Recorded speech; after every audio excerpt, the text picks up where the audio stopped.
Holidays-nale, adu namma GT Holidays da. GT Holidays, South India's #1 travel brand. You know you are special when you're with GT Holidays. மதுரையில் கடந்த 5 ஆண்டுகளில் 3041 SC/ST வழக்குகள் பதியப்பட்டுள்ளதாகவும் வழக்குகளை ரத்து செய்ததில் புதுக்கோட்டை முதலிடத்தில் உள்ளதாகவும் RTI தகவல் தெரிவித்துள்ளது. இதுகுறித்து சமூக செயற்பாட்டாளர் கார்த்திக்குடன் நமது செய்தியாளர் ஹரிகிருஷ்ணன் நடத்திய கலந்துரையாடலை தற்போது பார்க்கலாம். சமூக செயல்பாட்டாளர் கார்த்திக், தகவல் அறியும் உரிமைச் சட்டத்தின் கீழ் SC/ST வழக்கு பதிவு குறித்த விவரங்களை கேட்டிருக்கிறார். அதற்கு 9 மாவட்டங்களிலிருந்து காவல்துறை தரப்பில் பதில்கள் கொடுக்கப்பட்டிருக்கிறது. அந்த பதில்கள் குறித்த விவரங்களை பேசுவதற்காக கார்த்திக் நம்மோடு இருக்காங்க. அவங்கள்ட்ட பேசலாம். இப்போ நீங்கள் 9 மாவட்டங்களில் SC/ST ஆக்டில் எவ்வளோ வழக்குகள் பதிவு செய்யப்பட்டிருக்குன்னு கேட்டிருக்கீங்க. எந்தெந்த மாவட்டங்களில் கேட்டிருக்கீங்க, எவ்வளோ வழக்குகள் பதிவு செய்யப்பட்டதாக கொடுத்துருக்காங்க? தென் தமிழகத்தில் கடந்த 4.5 ஆண்டுகளில் 3041 SC/ST வழக்குகள் பதிவு செய்யப்பட்டுள்ளதாக கொடுக்குறோம். குறிப்பாக கடந்த 2020ஆம் ஆண்டு முதல் 20/6/2025 குள்ள அப்டேட் இது. மதுரை, சிவகங்கை, ராமநாதபுரம், தேனி, திண்டுக்கல், திருநெல்வேலி, தூத்துக்குடி, கன்னியாகுமரி, புதுக்கோட்டை, இந்த 9 மாவட்டங்களிலிருந்து பெறப்பட்ட RTI தகவல் மிகவும் அதிர்ச்சிகரமாக இருக்குது. அதில் மதுரை முதலிடமாக இருக்குது. SC/ST வழக்குகள் வன்கொடுமை பதிவு செய்கிற வழக்குகளில் முதலிடமாக 514 வழக்குகளில் முதலிடமாக இருக்குது.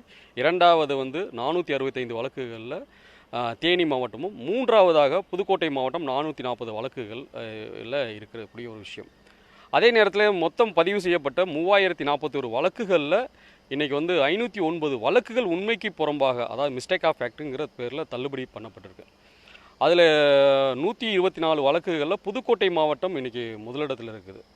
இன்றைக்கி யாரும் அவரை எளிதாக மறந்துவிட முடியாது. இன்றைக்கி வேங்கவேல் பிரச்சனையாக இருக்கட்டும், இன்றைக்கி வடக்காடு இஷ்யூவாக இருக்கட்டும், இன்றைக்கி ஜாதிய வன்கொடுமைகளில் பேர் போன மாவட்டம் புதுக்கோட்டை மாவட்டம்ங்கிறத அவ்வளோ எளிதாக யாரும் மறந்துவிட முடியாது. ஆனால் அந்த மாவட்டத்தில் இன்றைக்கி அதிகமான வழக்குகள் உண்மைக்கு புறம்பான வழக்குகளாக தள்ளுபடி செய்யக்கூடிய ஒரு போக்கு இன்றைக்கி இருக்குது. இது என்ன அப்படின்னா, வழக்குகள் பதிவு பண்ணுறாங்கிறத தாண்டி வழக்குகளுக்கான விசாரணையோட போக்கு மந்தமாக இருக்குங்கிறதா இந்த மிஸ்டேக் ஆஃப் ஃபேக்ட்டுங்கிற ஒரு விஷயம் காட்டுகிறது. இரண்டாவது, இந்த சட்டம்ங்கிறது ஒரு சிறப்பு சட்டம். SC/ST வன்கொடுமை தடுப்பு சட்டம்ங்கிற ஒரு சிறப்பு சட்டம். இந்த சட்டத்துக்கு குறைந்தபட்சம் விசாரணை அதிகாரி காவல்துறை கண்காணிப்பாளர். பெரும்பாலும் காவல்துறை கண்காணிப்பாளர் இந்த வழக்கு விசாரணை பண்ணுறதில்ல. ஆரம்ப FIR போகிறதா இருந்தாலும் சரி, அந்த நிலையத்தில் இருக்க உதவி காவல் ஆய்வாளர் இருப்பார், இல்லைனா காவல் ஆய்வாளர் தான் இதை விசாரணை பண்ணி FIR போடக்கூடிய விஷயம். இரண்டாவது, புகார்தாரரை மிரட்டக்கூடிய ஒரு சூழல். அரசியல் இன்ஃப்ளூயன்ஸாக இருக்கலாம், கட்ட பஞ்சாயத்தாக இருக்கலாம், இல்லை ஜாதிய கட்டமைப்புகளாக இருக்கலாம். SC/ST வன்கொடுமை வழக்குகள் என்றால் மிரட்டக்கூடிய ஒரு சூழல். இல்லை அப்படின்னா அவங்க மேலே கவுண்டர் FIR போடக்கூடிய ஒரு சூழல். இதெல்லாமே காரணம் தான் இந்த மிஸ்டேக் ஆஃப் ஃபேக்ட்டுங்கிற ஒரு விஷயத்துக்கான அழுத்தம் தரக்கூடிய ஒரு விஷயமாக பார்க்கக்கூடிய முடியுது. கடந்த 2024 ADGP தலைமையிலான social justice and human rights பிரிவு தமிழகத்தில் சாதிய வன்கொடுமைகள் அதிகமாக நடக்கக்கூடிய 395 கிராமங்களை அடையாளப்படுத்தி அட்டவணை RTI தகவல் மூலமாக பெறப்பட்டது. அதுலேயும் மதுரை முதலிடம், 45 கிராமங்களை உள்ளடக்கிய மதுரை முதலிடமாக இருக்குது. இது மட்டும் இல்லாமல் இன்றைக்கி இன்றைக்கி எல்லா மாவட்டங்களையும் மாவட்ட ஆட்சியரை தலைவராக கொண்டு விஜிலன்ஸ் அண்ட் மானிட்டரிங் கமிட்டி, இந்த SC/ST வழக்கு மாவட்ட ஆட்சியர் தான் முதன்மை பொறுப்பு. அதே மாதிரி ஸ்டேட் லெவலில் எடுத்துக்கிட்டிங்க அப்படின்னா மாநிலத்தில் மாண்புமிகு தமிழக முதல்வர் தலைவராக கொண்டு விஜிலன்ஸ் அண்ட் மானிட்டரிங் கமிட்டி செயல்படுகிறது. ஸோ இந்த மாதிரி தடுப்பு நடவடிக்கைகளுக்கு மாவட்ட ஆட்சியர் தலைமையில் சமூக நீதி மற்றும் மனித உரிமை பிரிவு மட்டுமல்லாது ஆதி திராவிட நலத்துறை, சமூக நலத்துறை, இது எல்லாமே இணைந்து முதல் கட்டமாக இந்த சாதிய வன்கொடுமைகள் அதிகமாக இருக்கக்கூடிய கிராமங்களை நேரடியாக ஆய்வுக்கு உட்படுத்தணும். அங்கே சோசியல் டயலாக், 2 சமூகத்தினரிடையே சமூக கலந்துரையாடல் நிகழ்வை ஏற்படுத்த வேண்டும்.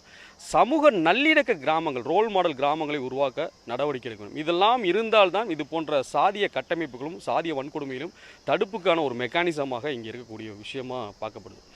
இது இன்னும் ஒரு கூடுதல் தகவல் என்ன அப்படின்னா, இந்த 4.5 ஆண்டுகளில் தென் மாவட்டங்களில், குறிப்பாக இந்த 9 மாவட்டங்களில் சாதிய ஆணவ படுகொலை இல்லைங்கிறது இன்னும் அதிர்ச்சிகரமான தகவலாக இருக்குது. இன்றைக்கி தமிழ்நாட்டில் பார்த்திங்க அப்படின்னா பல்வேறு இயக்கங்கள், பல்வேறு அரசியல் அமைப்புகள் இன்றைக்கி ஆணவ படுகொலைக்கு சட்டம் வேண்டும்ங்கிற ஒரு குரல் எழுப்பிக்கிட்டு இருக்க நேரத்தில் சாதி ஆணவ படுகொலை இல்லைங்கிற ஒரு டேட்டா மிகவும் அதிர்ச்சிகரமாக இருக்குது. மாதத்துக்கு 2-3ங்கிறது சாதி ஆணவ நடக்கக்கூடிய ஒரு மாநிலமாக இன்றைக்கி தமிழ்நாடு மாறி இருக்குங்கிறத யாரும் மறுப்பு தெரிவிக்க முடியாது. இன்றைக்கி எல்லா இடங்கள்லேயும் அது பதிவாகிட்டு இருக்குது. ஆனால் அதை காவல்துறையினர் அதை வந்து வெறும் படுகொலையாக, சாதி ஆணவ படுகொலையாக பதிவு பண்ணாமல் வெறும் படுகொலை, கொலை வழக்காக மட்டும் பதிவு செய்யக்கூடிய ஒரு போக்கு வந்து இன்றைக்கி இருக்குது. ஸோ இதுக்கு வந்து சாதி ஆணவ படுகொலைக்கு வந்து தனி சட்டம் இயற்றப்பட்டால் தான் அது சாதி ஆணவ படுகொலை வழக்காக பதிவு செய்யக்கூடிய ஒரு சூழல் வந்து இந்த ஆர்டிஐ மூலமாக வெட்ட வெளிச்சம் தெரிய வருது. ஸோ தமிழக மாண்புமிகு முதல்வர் அவர்கள் இதை சீரியஸாக கவனத்தில் எடுத்துக்கொண்டு சாதிய வன்கொடுமை பகுதிகளை நேரடியாக அந்தந்த மாவட்ட ஆட்சியர் தலைமையில் ஆய்வுக்கு உட்படுத்த உத்தரவிட வேண்டும். அது மட்டும் இல்லாமல் சாதிய ஆணவ படுகொலைக்கு சிறப்பு சட்டம் இயற்ற வேண்டும் என்கிற கோரிக்கையை முன்வைக்க விரும்புகிறேன். ஒளிப்பதிவாளர் திருப்பதியுடன் செய்தியாளர் ஹரிகிருஷ்ணன், நியூஸ் 7 தமிழ், மதுரை.